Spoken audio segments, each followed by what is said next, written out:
palavra. Bendito seja o nome do Senhor. Hoje nós estaremos continuando o estudo das parábolas do Evangelho de Mateus, capítulo 13, e hoje falaremos as parábolas do grão de mostarda e do fermento, que estão no capítulo 13 do Evangelho de Mateus, a partir do versículo 31. A palavra do Senhor nos diz assim: propôs-lhes outra parábola, dizendo: o reino dos céus é semelhante a um grão de mostarda que um homem tomou e semeou no seu campo, o qual é realmente a menor de todas as sementes. Mas depois de ter crescido, é a maior das hortaliças, e faz-se árvore, de sorte que vêm as aves do céu e se aninham nos seus ramos. Outra parábola lhes disse: o reino dos céus é semelhante ao fermento que uma mulher tomou e misturou com 3 medidas de farinha, até ficar tudo levedado.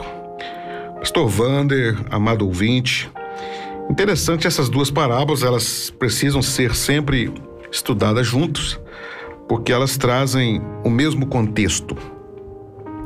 Mas uma particularidade desta parábola é que nós vemos nela duas possíveis interpretações, e duas interpretações que são muito conhecidas.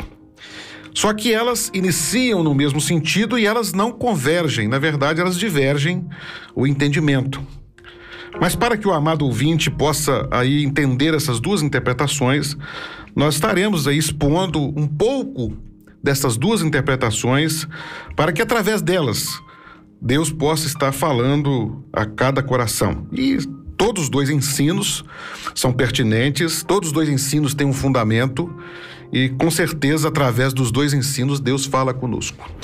É isso mesmo. O importante, pastor Zé, aos ouvintes, deixar claro que, como o nosso propósito, nosso programa não é um debate a respeito das interpretações, nós vamos apresentar essas interpretações para que de alguma forma possa contribuir para o crescimento nos nossos ouvintes, dos nossos irmãos. E uma coisa que é bem importante a gente pensar é que todas essas duas interpretações que serão apresentadas aqui, elas buscam a interpretação dessas parábolas dentro daquilo que a Bíblia está dizendo ou está apontando. Isso é muito importante, porque quando se vai interpretar um texto, a gente deve estar sempre com isso em mente. A gente não pode simplesmente imaginar alguma coisa e levar uma interpretação para o lado da imaginação. Nós já falamos em outras ocasiões que as parábolas, elas não são tão simples assim de serem interpretadas. Com exceção daquelas parábolas que o próprio Senhor Jesus, como nós já falamos aqui, deu a interpretação do que ele queria dizer. Mas quando Jesus não fala, não dá interpretação, quando não há uma interpretação no próprio texto, e aí as parábolas elas acabam tendo uma certa dificuldade de ser interpretada, porque elas têm alguns elementos nas parábolas e que nem todos os elementos das parábolas requer uma interpretação, e às vezes acaba tendo uma certa dificuldade na interpretação. Uma coisa que o pastor Ziel já disse, que essas duas interpretações que serão apresentadas aqui, elas enxergam nessas duas parábolas aquilo que está claro. O que está claro nessas parábolas aqui é que ambas as parábolas, elas estão falando de um crescimento do reino de Deus. Isso é de consenso entre os teólogos, de que essas parábolas estão falando do crescimento do reino de Deus. E não precisa de ser teólogo para você perceber isso. Quando você lê as parábolas, você percebe que ambas estão falando do crescimento do reino de Deus.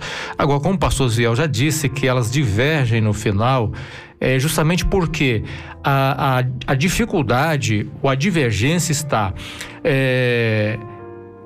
em que sentido a parábola está querendo apontar esse crescimento do reino de Deus? Como algo benéfico ou como um crescimento que de alguma forma ela traz alguns prejuízos para o reino de Deus. E aí, nesses dois aspectos, a gente vê que as duas interpretações, elas se divergem. Para uns, o crescimento aqui é algo benéfico, para outros não. A igreja mostra de fato que Jesus queria mostrar um crescimento do reino, mas que com esse crescimento haveria também prejuízos na questão do reino de Deus.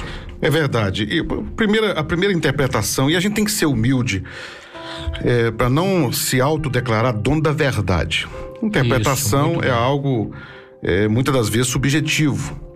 E a gente não pode, eu alcancei aquilo que é de Deus, porque nós alcançamos aqui uma gnose espiritual e nós alcançamos o que é a verdade imutável. Não é isso.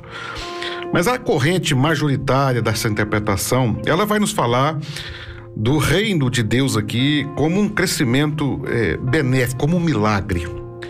Porque o Senhor Jesus compara o reino de Deus com uma pequena semente, ou com a massa em 3 porções, né, que poderíamos ali aplicar as 3 porções, Pai, Filho, Espírito Santo. São tantas interpretações que às vezes surgem. Mas o detalhe aqui é que ele vai falar que essa semente tão pequenina, quase invisível, chega a dizer Jesus que é uma das menores sementes, né, do mundo, mas quando ela é plantada, semeada, ela vai crescer e ela vai se tornar a maior hortaliça, a ponto de se tornar uma árvore. Então ele estava dizendo ali de um milagre que esta semente, que é a palavra de Deus, ela produz. E é maravilhoso isso porque Paulo diz que a palavra da cruz para o mundo é uma loucura, mas para nós que cremos, ela é poder de Deus para a salvação. E o Senhor Jesus, nessa parábola, está tentando nos ensinar que a palavra do Senhor, ela pode parecer insignificante, às vezes, ao olhar do homem, mas quando ela penetra, quando ela cai no campo, quando ela cai num coração que é fértil, ela vai se tornar uma grande hortaliça, se tornando quase uma árvore. E aí vem a divergência no entendimento da interpretação, porque aqui diz que ela se torna uma hortaliça tão grande, a ponto de se tornar uma árvore, que as aves do céu vêm se aninhar nela, vêm encontrar nela um refúgio. Eu vou ler aqui um versículo no livro do profeta Ezequiel, capítulo 17, versículo 23. Ali naquele texto de Ezequiel, o Senhor está falando de Israel e ali uma série de... E ele diz assim: no monte alto de Israel o plantarei, e produzirá ramos, e dará fruto, e se fará um cedro excelente. E habitarão debaixo dele aves de toda sorte, à sombra dos seus ramos habitarão. E quando nós interpretamos essa parábola nesse sentido benéfico, nós vamos ver aqui o Senhor falando dessa hortaliça como aquela que vai dar abrigo a todas as espécies, todos os tipos, todas as raças de homens, indiferente de posições culturais, de raça, de condição social, de condições econômicas, não importa. Deus, a obra do Senhor, a igreja do Senhor, o reino de Deus, ele vem para abrigar a todos que necessitarem, a todos que buscam refúgio no Senhor. E essa interpretação, então, mostra o reino de Deus florescendo, crescendo, para abrigar aquele que está buscando refúgio. Muito bem. Inclusive, esse texto de Ezequiel 17 é um texto que fala do próprio Senhor Jesus e do seu reino, né? De como que Jesus, como renovo, viria para Israel como uma bênção, né? E apresentado como um cedro que cresce e abriga as aves. Então, nós percebemos que apesar das aves do céu se apresentar aqui nesse contexto da hortaliça, e aqui que há uma divergência é compreender o que representa essas aves do céu, o que Jesus queria apresentar com essas aves do céu.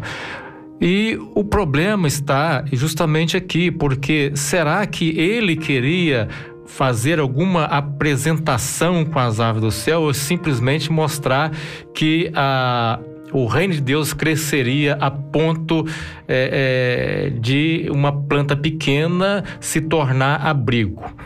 E que não as aves do céu tivessem algum simbolismo espiritual, né? Que para essa corrente que defende que se está falando de um crescimento benéfico, não se enxerga nas aves do céu aqui como uma figura espiritual maligna, como a outra corrente enxerga. E ela faz esse link com Ezequiel 17, e isso, de fato, é um ponto forte para essa corrente de interpretação, porque você está lá, o reino de Deus messiânico sendo apresentado como uma árvore grande que se abriga também as aves do céu. Então, e lá as aves do céu, ninguém, na questão do reino de Deus ali messiânico, ninguém vai dizer que as aves do céu ali representam os espíritos malignos. Então, é um ponto forte para essa interpretação majoritária que vê que, de fato, Jesus queria falar simplesmente do crescimento benéfico do reino de Deus. Inclusive, pastor Wander, na segunda parábola que fala do fermento, o fermento é algo que fica invisível na massa, mas é o que faz a massa crescer, né? E nessa interpretação benéfica, vai nos mostrar o fermento como a ação de Deus para que ela é invisível, mas ela vai fazer crescer o reino de Deus. E tudo isso tem todo um contexto. Eu, particularmente, entendo que essa primeira interpretação se encaixa melhor aqui no texto, porque nós vamos ver uma igreja que começa ali em Jerusalém, tão pequenininha, mas quando a ação do Espírito Santo começa, ela foi espalhando e abrigando todos, foi crescendo, se tornando toda a massa levedada, toda a ação de Deus ali na vida do reino dos céus. Mas há fundamentos também, nós vamos passar aqui para a segunda interpretação, Por quê? Por qual razão que há essa segunda interpretação? Porque versículos anteriores, Jesus usou a figura dos pássaros para ir lá comer semente. E ele fala desse pássaro. Naquela parábola, ele fala dos pássaros como sendo a ação do inimigo. Exatamente. Veja bem, então a segunda interpretação, e aqui, por exemplo, a Bíblia de Estudo Pentecostal, ela traz no rodapé os comentários sobre esse texto e apresenta essa segunda interpretação como as aves do céu aqui, como a figura de espíritos malignos, como o Senhor Jesus aqui apresenta na parábola do semeador, e como também é feito essa interpretação baseada também em alguns outros textos, por exemplo, no Apocalipse 18, no versículo de número 2, quando a Babilônia ela é apresentada como uma grande árvore, e essa grande árvore que abrigava toda espécie de espíritos malignos, de aves imundas. Daniel também, no reino da Babilônia, é apresentado como uma grande árvore também que abriga essas aves. Então, essa segunda interpretação lança a mão desses textos para fazer uma leitura de que as aves do céu aqui poderia representar aqui não um crescimento benéfico para o reino, como defende a interpretação majoritária, mas um crescimento que viria acompanhado de alguns prejuízos. E isso historicamente é possível se comprovar historicamente do crescimento da igreja. A igreja começa com os apóstolos, pequeno, mas ela vai se ampliando, e no decorrer da história nós vimos que muitas influências malignas apoderaram de algumas pessoas que compunham, que faziam parte desse reino, que estavam ali nesse reino físico, no reino físico, e que trouxeram muito prejuízo para o evangelho, para o cristianismo. Nós vimos perseguições, já falamos aqui de mortes, já falamos de inquisição e tantas coisas ruins que surgiram no meio cristão como algo que de fato não foi considerado benéfico, até mesmo que é constrangedor para nós cristãos. Temos que lidar com essa realidade histórica e dizer assim, de fato isso aconteceu no meio cristão, essas atitudes tão cruéis. E aí quando a gente fala de Inquisição, as pessoas falam, a Inquisição pensa só na Igreja Católica. Não, houve a Inquisição também protestante.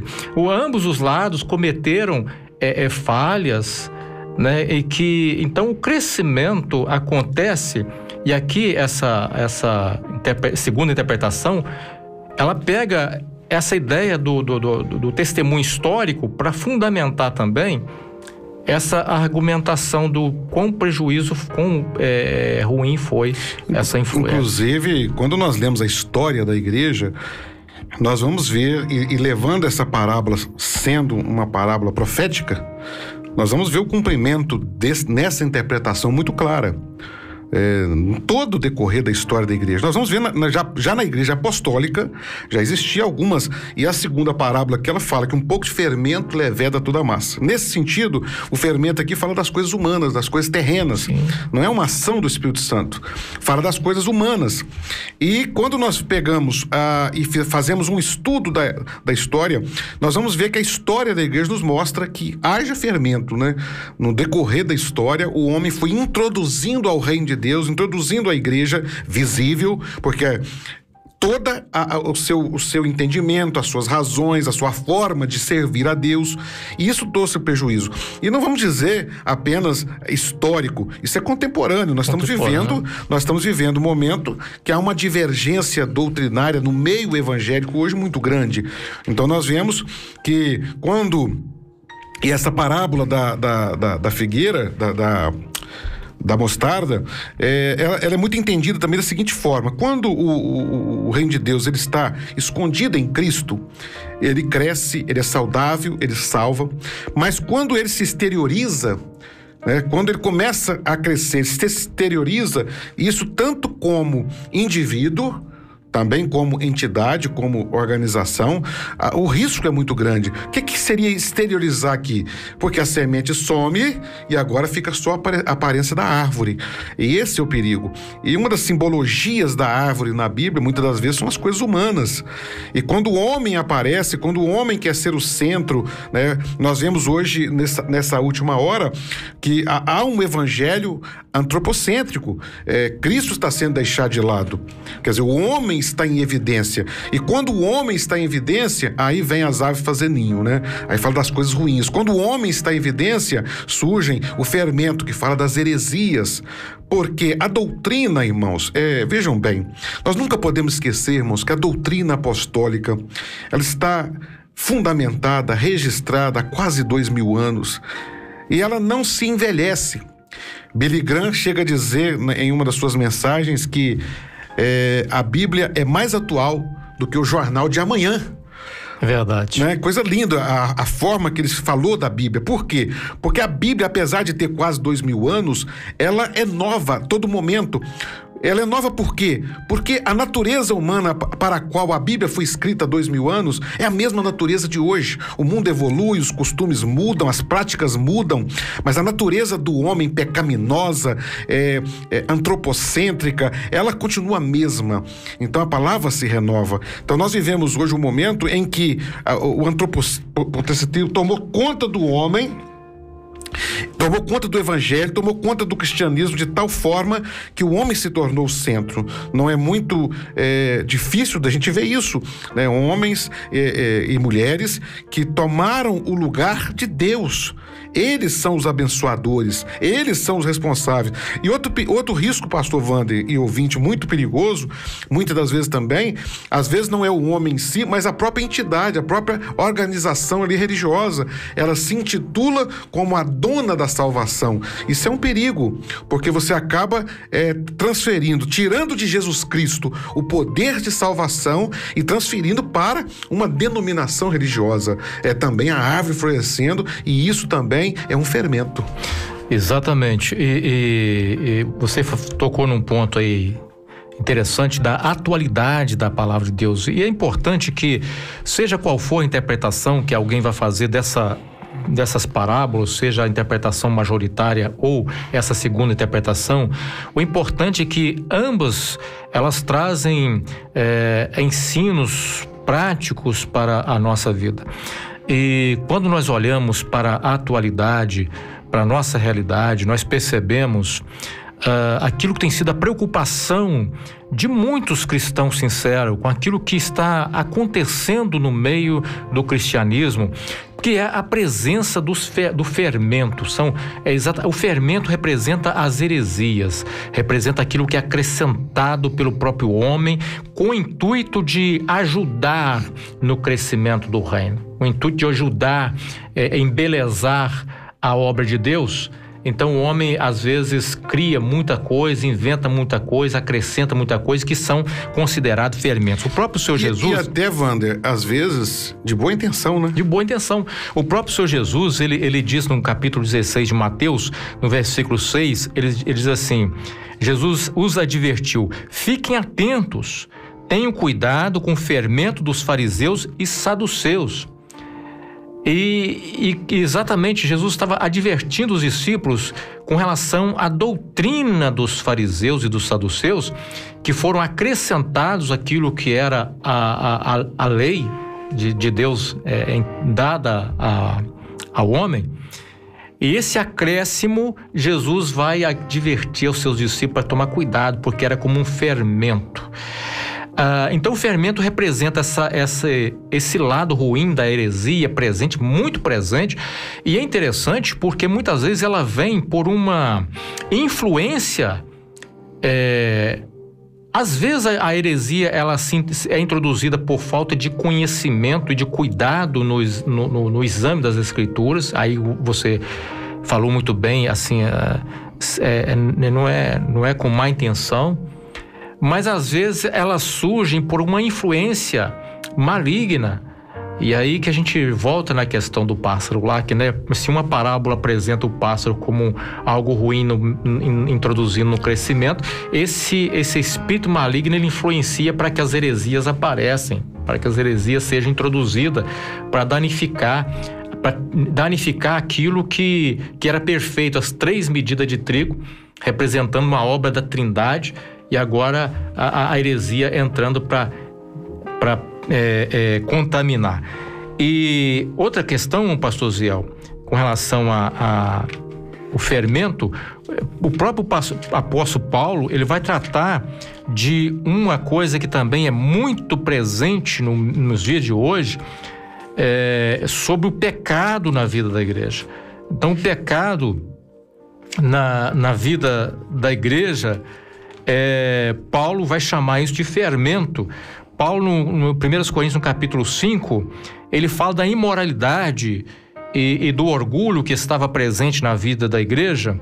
E no capítulo 5, versículo 6, ele diz assim: não é nada bom se orgulharem disso. Ou seja, a igreja estava lá vivendo um pecado, algo terrível acontecendo, e as pessoas ainda se orgulhando daquilo achando normal, achando normal. E ele fala assim: não percebem que esse pecado é como um pouco de fermento que leveda toda a massa? Então olha a palavra de Paulo, assim, olha, um pouco de fermento leveda toda a massa, e esse pecado está fazendo isso, está levedando a massa. Livrem-se do fermento velho, para que sejam massa nova, sem fermento, o que de fato são. Cristo, nosso Cordeiro Pascal, foi sacrificado. Por isso celebremos a festa, não com fermento do pão, mas com fermento da maldade e perversidade, mas como um novo pão da sinceridade, da verdade, sem nenhum fermento. Então, Paulo vê a figura do fermento aqui como algo também ruim, prejudicial, e que a igreja crescendo convivia com essas coisas. E Paulo traz, nós precisamos voltar àquela massa pura, sem contaminação, sincera, com sinceridade, com verdade. Nós estamos falando muito disso, pastor Ziel, da necessidade de nós voltarmos para o evangelho puro e simples. Porque, na verdade, pastor Wander, ouvinte, nós não podemos esquecer o que era pecado há 2000 anos atrás, continua sendo pecado hoje. O pecado não se trata de questão de costumes, porque os costumes mudaram, então o pecado deixou de ser pecado. Não. Nunca o que é pecado deixará de ser pecado porque os costumes mudaram. Pode-se mudar tudo. Eu posso achar normal, a lei pode definir como não sendo errado, mas o que é pecado continua sendo pecado. A lei do homem não é a mesma lei de Deus. A lei de Deus é santa. E Deus não rejeita o homem porque um dia ele escolheu o caminho do pecado, não. Ao contrário, Deus amou o homem de tal forma que nos deu Jesus para libertar o homem do pecado. O que nós não podemos pensar é que Deus é amor e ele, sendo amor, agora ele abraça a toda sorte de imundície. Trazendo para a parábola, né? Agora ele abraça toda sorte de ninhos, né? Toda sorte de fermento. não. Ele continua sendo santo. Ele é Deus. Ele não abraça o pecado, ele não abraça a mentira, ele não abraça o engano. E o fermento é a figura da heresia, do pecado. Ele não vai abraçar isso. Não adianta pensar que a Deus é amor, então vamos ser coniventes com o pecado. Não, é o contrário. O problema, pastor Wander, ouvinte, que muitas vezes pessoas acham que pecado é só beber, fumar Não. Nós precisamos de ler a palavra de Deus e entender o que Deus está falando com o pecado. E o homem pode viver tudo isso. O homem é livre pelas leis do país. Ele pode se embriagar, ele pode fumar, ele pode adulterar, ele pode escolher o caminho que ele quiser na sua vida sexual, ele pode casar com quem ele quiser. Isso é um tema hoje muito polêmico e nós não nos somos contra nada. O homem faz o que quer. Se a lei assim o permitir, ele pode fazer. Agora, a questão do reino dos céus é outra coisa. Uma situação, sou eu escolher o meu caminho e eu viver como eu quiser. Nós somos livres. Outra coisa é você pensar que o reino de Deus vai ser conivente com o pecado. Não. O reino de Deus é santo. Deus é santo. Deus não negocia com o pecado. Deus não negocia com a maldade. Deus não negocia com a heresia. Pastor Wander, eu acho importante falar um pouquinho sobre heresia aqui, rapidinho, porque às vezes as pessoas, o que é heresia, né? É muito comum nós ouvirmos, mas o que é heresia? Às vezes o ouvinte ouve essa palavra e não entendeu ainda o que é heresia, né? Então, a heresia é o desvio da verdade. Todo ensino que desvia daquilo que é a verdade bíblica é considerado uma heresia. Justamente. Então, todo ensino que você olha para as Escrituras e você não vê um fundamento nas Escrituras é considerado uma heresia. Agora, é importante que pode acontecer um erro de interpretação das Escrituras e isso não ser considerado heresia.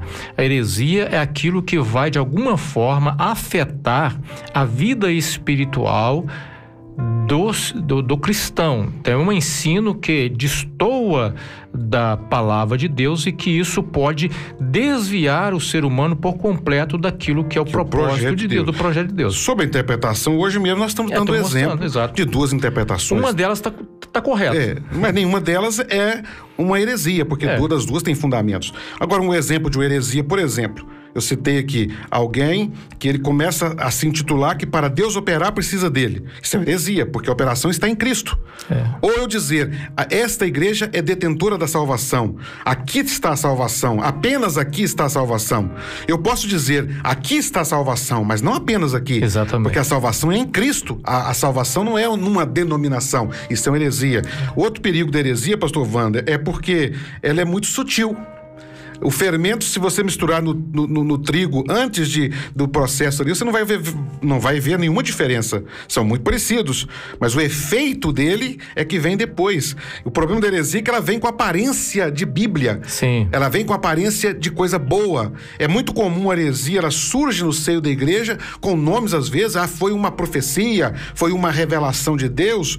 Por quê? Ela surge sorrateiramente com uma figura de que Deus falou e na verdade ela está desviando o homem do projeto. Exatamente. De Deus. Interessante que você tocou nessa questão, pastor Ziel, e dentro dessa segunda interpretação que nós estamos colocando aqui, do fermento como a figura da heresia, a Bíblia fala que nós deveríamos ter cuidado porque muitos falsos mestres surgiriam introduzindo encobertamente heresias de perdição, negando o Senhor que os resgatou. Me parece que é Pedro que fala isso.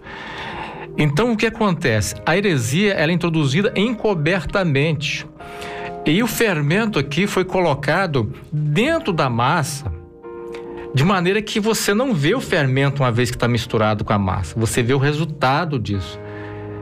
E que a aparência às vezes é até boa. Sim, a aparência, bonito, cresceu, mas na verdade não é aquilo que é o projeto de Deus. E nós estamos vendo isso acontecer. Se introduz heresias e se intitulam as heresias como coisas até mais importantes do que a Bíblia. Não é comum, não é incomum nós vemos alguém dizer, não, a Bíblia é coisa do passado, agora é isso aqui e tal. E na verdade isso é uma heresia trazendo corrupção daquilo que é o evangelho puro, o evangelho ortodoxo, e isso é muito perigoso, né? A mensagem é maravilhosa, estudar a Bíblia, irmãos, é maravilhoso. O nosso tempo é curto, nós estamos chegando no fim do nosso programa, podermos falar um pouco mais, mas nós queremos deixar aí o nosso abraço a todos os ouvintes, que Deus grandemente abençoe cada um dos amados e possa completar a palavra no coração dos irmãos. Se algum dos ouvintes não entendeu e quiser uma explicação, nós estaremos à disposição, é só entrar em contato conosco, nós marcaremos ali uma visita, com certeza será um prazer nós conversarmos, nós falarmos sobre a Bíblia juntamente. Que Deus abençoe e que a paz do nosso Senhor Jesus Cristo esteja derramada sobre todos os ouvintes. Amém. Um abraço a todos. Que Deus continue nos abençoando em nome de Jesus.